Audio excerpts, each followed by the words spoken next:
రాష్ట్ర వ్యాప్తంగా కూడా స్థానిక సంస్థల ఎన్నికలను ఈరోజు ఎన్నికల కమిషన్ యొక్క ఎన్నికలను నిర్వహించడంలో అట్టర్ ఫ్లాప్ అయిందని చెప్పి ఈరోజు మేము తెలియజేస్తూ ఉన్నాం. ఎక్కడ కూడా ఎన్నికల కమిషన్ స్వతంత్ర ప్రతిపత్తి కలిగినటువంటి ఎన్నికల కమిషన్ ఈ రాష్ట్రంలో ఎక్కడ కూడా కనీసంలో కనీసం ఎన్నికల విధులను నిర్వర్తించినట్లుగా ఎక్కడ కూడా మచ్చుకు కూడా కనపరాలేదని చెప్పి కూడా ఈ సందర్భంగా మేము ఆరోపిస్తున్నాం. ఎందుకంటే ఈరోజు రాష్ట్రంలో అనేక చోట్ల ఈరోజు స్థానికంగా ఎంపీటీసీల వేసుకున్నటువంటి చున్నీల్ని చీరల్ని లాగుతా ఉంటే కూడా ఎక్కడ కూడా ఈరోజు ప్రశ్నించలేనటువంటి దయనీయమైనటువంటి దౌర్భాగ్యమైనటువంటి స్థితిలో ఈరోజు పోలీస్ యంత్రాంగం కూడా ఉందని చెప్పి కూడా ఈ సందర్భంగా తెలియజేస్తా ఉన్నాం. ఈరోజు జిల్లా కలెక్టర్లు కావచ్చు, ఎస్పీలు కావచ్చు, ఈరోజు చోద్యం చూస్తూ ప్రేక్షక పాత్ర పోషిస్తూ ఈరోజు తెలుగుదేశం పార్టీకి ఊడిగం ఈరోజు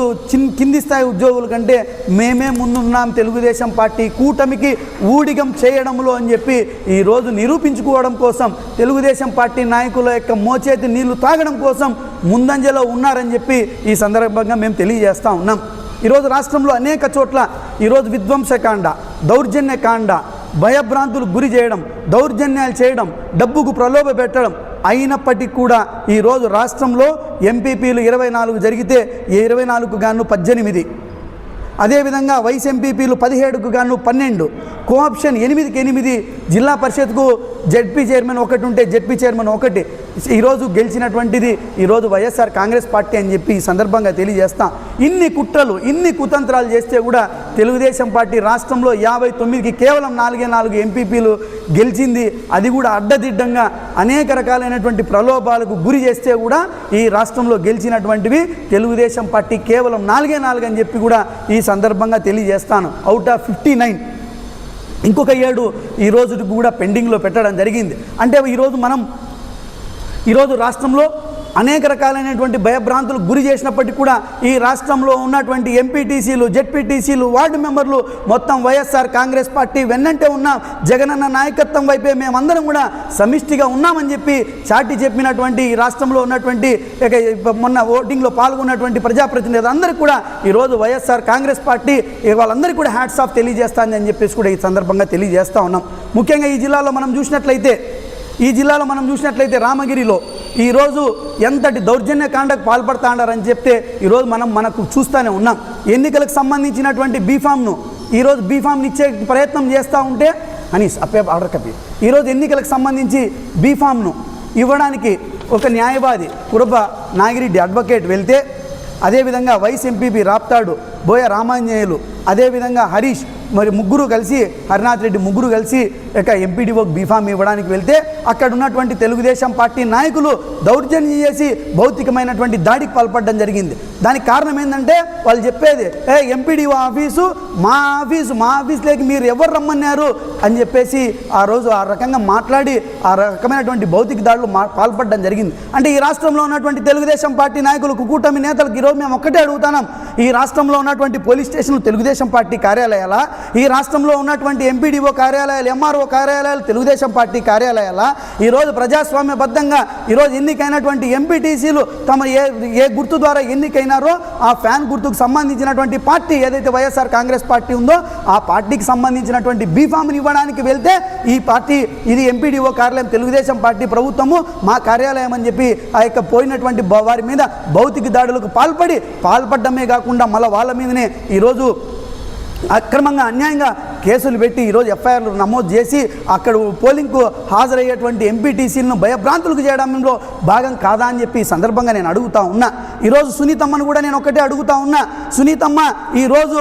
అక్కడ ఉన్నటువంటి 10కి ఒకరు చనిపోతే ఆ చనిపోయినటువంటి వ్యక్తి కూడా మా వైఎస్ఆర్ కాంగ్రెస్ పార్టీకి సంబంధించినటువంటి సభ్యురాలు ఎంపీపీ చనిపోతే 9 ఉంటే 9లో మీకు ఒకే ఒకటి అంటే అది కూడా మహిళా రిజర్వేషన్ అయితే ఒక్క మేల్ ఒక్కటి ఉంటే కనీసము ఆ వ్యక్తికి ప్రతిపాదన చేయడానికి కూడా మరొక ఎంపీటీసీ లేకున్నప్పటికీ కూడా నువ్వు ఎన్నికల్లో ఏ రకంగా పెట్టాలని చెప్పి అనుకున్నావు, మీ పార్టీ స్టాండ్ ఏంది అని చెప్పి ఈరోజు వైఎస్ఆర్ కాంగ్రెస్ పార్టీ తరఫున మేము మేము డిమాండ్ చేస్తున్నాం. ఈరోజు మా నియోజకవర్గ మాజీ ఎమ్మెల్యే రాప్తాడుకు సంబంధించి నియోజకవర్గ మాజీ శాసనసభ్యుడు ప్రకాష్ రెడ్డి గారు హైకోర్టుకు వెళ్ళి ఈరోజు అక్కడ ఉన్నటువంటి ఎంపీటీసీ సభ్యులు ప్రశాంత వాతావరణంలో తమకు నచ్చినటువంటి పద్ధతిలో ఓటు వేసుకోవడానికి తగినటువంటి రక్షణ కల్పించండి అని చెప్పేసి గౌరవ న్యాయస్థానాన్ని వారు సంప్రదిస్తే వారు హైకోర్టు పోలీస్ డిపార్ట్మెంట్కు చాలా క్లియర్ డైరెక్షన్ ఇచ్చింది. Police protection till completion of the election for the president of the మండల ప్రజా పరిషత్ రామగిరి అని చెప్పేసి వాళ్ళకు ఎన్నికలు అయిపోయేంత వరకు కూడా సరైనటువంటి పద్ధతిలో పోలీస్ ప్రొటెక్షన్ కల్పించండి, వాళ్ళ యొక్క హక్కులకు భంగం కలిగించకోకుండా అని చెప్పేసి హైకోర్టు చాలా స్పష్టమైనటువంటి రిట్ పిటిషన్ నంబర్ 7736 ఆఫ్ 2025 చాలా స్పష్టమైనటువంటి ఆర్డర్ ఇస్తే పోలీసులు ఈ యొక్క ఆర్డర్ని అడ్డం పెట్టుకొని ఏదైతే ఎంపీటీసీలను ఈ యొక్క పోలీస్ డిపార్ట్మెంట్ వారికి ప్రకాష్ రెడ్డి గారు హ్యాండ్ ఓవర్ చేస్తే ఆ యొక్క ఎన్నికలు వాయిదా పడితే తిరిగి వాళ్ళకి సరెండర్ చేయాల్సినటువంటి నేపథ్యంలో ఆ యొక్క పార్టీకి సంబంధించినటువంటి జిల్లా అధ్యక్షురాలు ఉషశ్రీ చరణ్కి కావచ్చు, నియోజకవర్గ కోఆర్డినేటర్ ప్రకాష్ రెడ్డి గారికి సంబంధం లేకోకుండా వాళ్ళని తీసుకెళ్ళి పెనుగొండ ఎంఆర్ఓ ఆఫీస్లో కూర్చోబెట్టి అనేక రకాలైనటువంటి తప్పుడు స్టేట్మెంట్లు కావాలి, అది కావాలి, ఇది కావాలని చెప్పి కాలయాపన చేసి ఈరోజు ప్రకాష్ రెడ్డి గారిని అదేవిధంగా మా పార్టీ శ్రేణులను రెచ్చగొట్టేటువంటి పద్ధతిలో కవింపులకు చర్యలకు పాల్పడి దొడ్డిదారిలో బ్యాక్ డోర్ నుంచి ఎంపీటీసీలను తెలుగుదేశం పార్టీ నాయకులకు సరెండర్ చేస్తారా పోలీసు వ్యవస్థ? ఇదేనా మీకు ఈరోజు అడ్మినిస్ట్రేషన్ మీద పోలీస్ డిపార్ట్మెంట్కు గౌరవం లేదు, కనీసం న్యాయ వ్యవస్థ పట్ల కూడా కనీస గౌరవం లేనటువంటి పోలీస్ డిపార్ట్మెంటు ఎంత అన్యాయమైనటువంటి ఈరోజు తీరులో ఈరోజు పోలీస్ డిపార్ట్మెంటు పచ్చ చొక్కాల నాయకుల కంటే కూడా ఇంకా మేము ముందుంటామని చెప్పి ఈరోజు దిగజారినటువంటి దౌర్భాగ్యమైనటువంటి వ్యవస్థలను నాశనం చేసేటువంటి పద్ధతిలో ఈరోజు ఇక రెవెన్యూ డిపార్ట్మెంట్ కావచ్చు, పోలీస్ డిపార్ట్మెంట్ కావచ్చు ప్రవర్తించడం ఎంతవరకు సమంజసమని చెప్పేసి కూడా ఈ సందర్భంగా నేను ప్రశ్నిస్తూ ఉన్నా. అంతేకాకుండా ఈరోజు గాన్లపెంటలో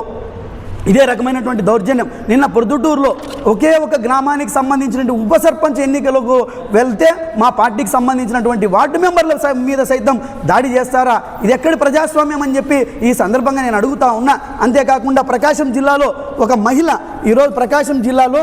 మహిళ సంబంధించి సృజన అమ్మాయి ఇక ఎన్నికల్లో పాల్గొనడానికి వెళ్తే తెలుగుదేశం పార్టీ నాయకుడు ఆమె చున్నీ పట్టుకొని లాగేటువంటి ప్రయత్నం. ఈ రాష్ట్రంలో ఉన్నటువంటి హోంమంత్రిని ఒక్కటే అడుగుతానా, అమ్మ దీనికి సంబంధించినటువంటి వీడియోలన్నీ కూడా పెద్ద ఎత్తున ట్రోల్ అవుతున్నాయి. ఈరోజు ఈ రాష్ట్రంలో ఉన్నటువంటి మహిళా శాసనసభ్యురాలందరినీ కూడా అడుగుతా ఉన్నా, మీకు చేతనైతే ఈరోజు మీ తెలుగుదేశం పార్టీ నాయకులు ఇలాంటి పనికిమాలినటువంటి పనులకు పాల్పడతా అంటే ఇది తప్పని ఖండించగలిగినటువంటి, ఇది తప్పని చెప్పి కంప్లైంట్ ఇవ్వగలిగేటువంటి మహిళా శాసనసభ్యురాలు ఈ తెలుగుదేశం పార్టీలో ఎవరైనా ఉన్నారా అని చెప్పి ఈ సందర్భంగా వైఎస్ఆర్ కాంగ్రెస్ పార్టీ తరఫున మేము ప్రశ్నిస్తా ఉన్నాం. ఇటువంటి చర్యలకు పాల్పడతా ఉంటే ఈరోజు స్థానిక సంస్థలకు సంబంధించినటువంటి ఈరోజు పంచాయతీరాజ్ మినిస్టర్ అయినటువంటి పవన్ కళ్యాణ్ ఎక్కడున్నాం? ఈరోజు ప్రశ్నించేవాడిని ఎక్కడ ఈ రాష్ట్రంలో ఏ రకమైనటువంటి దౌర్జన్యం జరిగినా, ఏ చిన్న సంఘటన జరిగినా నేను ప్రశ్నిస్తాను, నేను చెగువేరా అని చెప్పి చాటి చెప్పుకునేటువంటి పవన్ కళ్యాణ్ ఈరోజు సాక్షాత్తు నీ మంత్రివర్గానికి సంబంధించి, నీ డిపార్ట్మెంట్ పంచాయతీరాజ్కి సంబంధించి ఇంత రకమైనటువంటి దౌర్జన్యాలకు పాల్పడుతుంటే కనీసం మచ్చుకు కూడా నోరు పెగల్చలేనటువంటి దౌర్భాగ్య స్థితిలో ఉన్నటువంటి పవన్ కళ్యాణ్ నువ్వు తక్షణమే రాజీనామా చేయాలని చెప్పేసి కూడా ఈ సందర్భంగా వైఎస్ఆర్ కాంగ్రెస్ పార్టీ తరఫున నేను డిమాండ్ చేస్తున్నా. నిజంగానే తెలుగుదేశం పార్టీ కూటమి నాయకులకు నిజంగానే చిత్తశుద్ధి ఉన్నట్లయితే ఈ రోజుకి కూడా ఎంపీటీసీల గౌరవ వేతనం 3,000 రూపాయలు గౌరవ వేతనం రాల. ఈ రోజుకి కూడా కనీసం గౌరవ వేతనం రిలీజ్ చేయలేనటువంటి పరిస్థితిలో ఉంది. ఈరోజు ముఖ్యమంత్రి దగ్గర ఉంది ఫైల్, ఇది CFMS సంబంధించినటువంటి ఫైలు. ఈరోజు రాష్ట్రంలో ఉన్నటువంటి ఎంపీటీసీలకు 3,000 రూపాయలు గౌరవ వేతనం పెండింగ్ ఉంది. ఎంపీపీలకు గౌరవ వేతనము, జెడ్పీటీసీల గౌరవ వేతనం 6,000 రూపాయలు ఈ రోజు కూడా సంవత్సరం నుంచి ఈ రోజు కూడా రిలీజ్ కాలే. చంద్రబాబు నాయుడు నీ దగ్గర ఉంది CFMS ఫైల్, నీకు దమ్ముంటే నిజంగానే మీకు స్థానిక సమస్యల పట్ల చిత్తశుద్ధి ఉంటే, ఎంపీటీసీలని మనుషులుగా చూస్తూ ఉంటే, ఎంపీపీలని మీరు మనుషులుగా చూస్తూ ఉంటే, ఈ వ్యవస్థల పట్ల మీకు గౌరవం ఉంటే నిజంగానే మీరు వాళ్ళకి సంబంధించినటువంటి గౌరవ వేతనం బటన్ నొక్కి రిలీజ్ చేయగలిగేటువంటి చిత్తశుద్ధి, మీకు ఆ విజ్ఞత, మీకు ఆ ఇంగితం ఉంది అని చెప్పేసి కూడా ఈరోజు వైఎస్ఆర్ కాంగ్రెస్ పార్టీ తరఫున నేను ప్రశ్నిస్తూ ఉన్నా. ఈరోజు యథా రాజా తదా ప్రజ అన్నటువంటి పద్ధతిలో చంద్రబాబు నాయుడు ఏదైతే ఈరోజు చంద్రబాబు నాయుడు చేసినటువంటి యథా రాజా తదా ప్రజ అన్నటువంటి పద్ధతిలో చంద్రబాబు నాయుడు మనం గతంలో కూడా చూసాం. తెలుగుదేశం పార్టీ ఒక ఎమ్మెల్సీని ఎన్నుకునేటువంటి ప్రయత్నంలో ఓటుకు నోటు కేసులో ఆ రోజు రెడ్ హ్యాండెడ్గా దొరికినటువంటి చంద్రబాబు నాయుడు ఏదైతే ఇటువంటి పనికిమాలినటువంటి చర్యలకు ఆ రోజు పాల్పడినాడో అదే ఈరోజు వాళ్ళ పార్టీ శాసనసభ్యులందరూ కూడా ఈరోజు కనీసం ఒక్క ఓటు లేనటువంటి చోట్ల కూడా ఈరోజు ఈ రకమైనటువంటి ప్రలోభాలకు గురి చేసి ఈ రకమైనటువంటి చర్యలకు పాల్పడడం ఈరోజు ప్రజలందరూ కూడా గమనిస్తున్నారని చెప్పి కూడా ఈ సందర్భంగా తెలియజేస్తూ తప్పుడు హామీలను 6 ఈరోజు సూపర్ 6 కావచ్చు, అనేక రకాలైనటువంటి 143 తప్పుడు హామీలను ఇచ్చి గద్దెనెక్కినటువంటి నీవు ఈరోజు ప్రజలందరూ కూడా ఈరోజు నిన్ను నీ శాసనసభ్యులను నీ పార్టీ నేతలను వెంటపడి తరిమేటువంటి రోజు రాబోయే రోజుల్లో ఉంది ఈరోజు అని చెప్పేసి కూడా ఈ సందర్భంగా హెచ్చరిస్తూ ఈ రకమైనటువంటి ప్రజలలో రాబోయే రోజుల్లో ప్రజల నుంచి తిరుగుబాటు కూడా రాబోతుంది. దీన్ని ఎదుర్కోవడానికి తెలుగుదేశం పార్టీ సిద్ధంగా ఉండాలని చెప్పేసి కూడా ఈ సందర్భంగా తెలియజేస్తూ ఏదైతే మొన్న ఇన్ని ఒత్తిళ్లకు కూడా అయినప్పటికీ కూడా ఈరోజు అఖండమైనటువంటి మెజారిటీ ఈ రాష్ట్రంలో వైఎస్ఆర్ కాంగ్రెస్ పార్టీ జెండాను రెపరెపలాడిందో అదేటువంటి పద్ధతిలో వచ్చేటువంటి పంచాయతీరాజ్ ఎన్నికల్లో కావచ్చు, అదేవిధంగా 29 కావచ్చు, 28 కావచ్చు, ఏ రోజు వచ్చేటువంటి జమిలీ ఎన్నికలు కావచ్చు, సాధారణ ఎన్నికల్లో కావచ్చు, వైఎస్ఆర్ కాంగ్రెస్ పార్టీ అఖండమైనటువంటి మెజారిటీతో ఈ రాష్ట్రంలో జగన్మోహన్ రెడ్డి గారు మరొకసారి ముఖ్యమంత్రిగా గద్దె నెక్కబోతున్నాడు. అందుకు తార్కాణం నిన్న జరిగినటువంటి స్థానిక సంస్థల ఎన్నికల్లో వచ్చినటువంటి మెజారిటీని అని చెప్పేసి కూడా ఈ సందర్భంగా నేను తెలియజేస్తున్నా.